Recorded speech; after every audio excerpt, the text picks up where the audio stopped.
এটা তো টাঙ্গাইলের যেখান থেকে আসলাম সেই হাঁটু ভাঙা ও গ্রাম অঞ্চল না। এখানে যারা আছে মাথায় মগজ নিয়ে আছে। আজকে থেকে আপনার জীবনের টার্গেট হবে আমি ডাকবো আল্লাহর দিকে, কিন্তু কোরআন দিয়ে, কারণ এইটা ছাড়া আমার চোখ অচল। আরো সরে বলেন।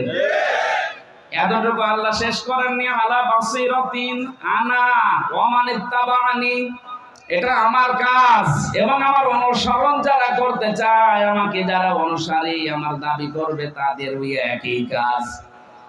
আমরা যারা রাসূলের উম্মত বলে নিজেদেরকে কিছুক্ষণ আগে বললেন যে আমরা গর্বিত, আজকে থেকে জীবনে ডাক দেওয়া লাগবে আল্লাহর দিকে। মাধ্যম হবে বাবা জীবনী। বলেন বলেন বলেন কি? কোরআন বাদ দিয়ে মানুষকে ডাক দেওয়া জায়েজ নেই, কারণ কোরআন বাদ দিয়ে যেদিকে ডাকবেন ওইদিকে মিথ্যার সম্ভাবনা বেশি। মান ক্বালা বিহি সাদাকা, যারা কোরআন দিয়ে মানুষকে কথা বলে এরা সত্য কথা বলে। আমার আমিলা বিহি উজরা, যারা কোরআন দিয়ে কাজ করবে তাদের পুরস্কার আল্লাহ নিজে দান করবেন। আমার হাকামা বিহি আদালা, যারা কোরআন দিয়ে বিচার করবে এরা ন্যায় বিচার কায়েম করতে পারবে। এই 53 বছর কোরআনে কারিমের বিচার এই দেশে নেই, এজন্য ন্যায় বিচারের দোলনায় সারা জীবন আমরা অবিচার দেখতে পাচ্ছি। এই অবিচারের শামিল আমি নিজেও। বাবু ভাই, আমরা অবিচারে জর্জরিত ছিলাম। যদি সত্যি ন্যায় বিচার আপনি দেখতে চান এই পৃথিবীতে, মিনি জান্নাত, কোরআনের বিচার লাগবে। এইটার জন্যই তো চেষ্টা আমাদের, নাকি অন্য কোনো চেষ্টা আছে? অন্য কোনো চেষ্টা করলে আপনি কাফের হয়ে যাবেন, কারণ কোরআন বাদ দিয়ে বিচার করলে সে হয় ফাসিক, না জালেম, না কাফের।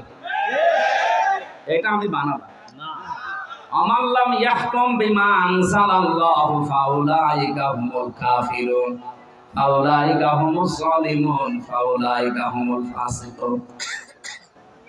একবারে কাটছাট কথা বলছে। কোরআনে কারীম দিয়ে মানুষদেরকে ডাক দেওয়া লাগবে, কারণ কি? আমান দাআ, একালিটা আছে। আমান দাআ ইলাইহি হাদা, আর একালিটা আছে। ফাকাদ হুদিয়া ইলা সিরাতিল মুস্তাকিম, নবীজি বলেন কেউ যদি কোরআন দিয়ে ডাক দেয় আল্লাহ নিজে তাকে হেদায়েতের উপরে রাখে। কথা বুঝতেছেন? হেদায়েতের উপর রাখতে হলে আপনার বাবা পারবে না, আপনার পীর সাহেব পারবে না। এই কথা বলেন না কেন? হামজা পারবে না। হেদায়েতের উপর রাখতে হলে আল্লাহ পারবে।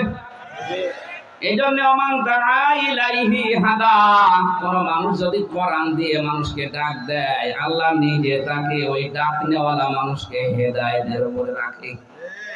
তাহলে আজকে থেকে আপনি সিদ্ধান্ত নিতে পারেন না যে হেদায়েতের উপরে থাকতে হলে এই পৃথিবীর কোন পথে থাকলে পাওয়া যাবে না, কোরআন দিয়ে মানুষকে ডাকা লাগবে।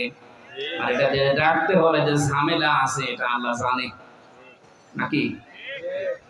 সূরা মায়েদার ৬৭ নাম্বার আয়াতটা আল্লাহ এই জন্যই দিয়েছেন, ইয়া আইয়ুহার রাসূলু বাল্লিগ মা উনজিলা ইলাইকা মির রাব্বিক। হে রাসূল, আপনি মানুষকে ডাক দেন, তাবলীগ করেন, প্রচার করেন, মানুষের ভেতরে ঘোষণা দেন। কি দিয়ে দেবেন? যেটা আপনাকে দিয়েছিল কোরআন দিয়ে। এতটুকু আল্লাহ যদি শেষ করে দিতেন, সত্যি আমি আয়াতটা পড়তাম না, আমি ডাক দিয়ে শেষ করে দিতাম।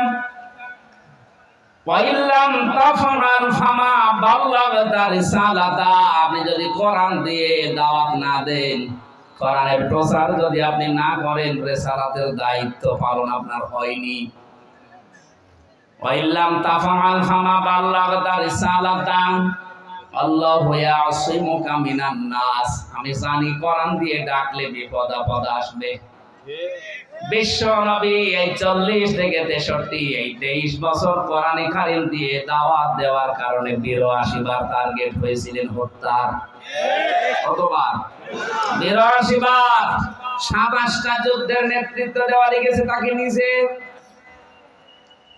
বলেন তো, কোরআনে কারীম দিয়ে ডাকলে বিপদ আপদ যে আসবে এটা নবী জানতেন না?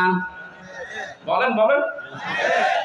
আল্লাহ বলেন আপনি যদি না জেনে থাকেন আমি আল্লাহ বলছি ইয়াসিমুকা।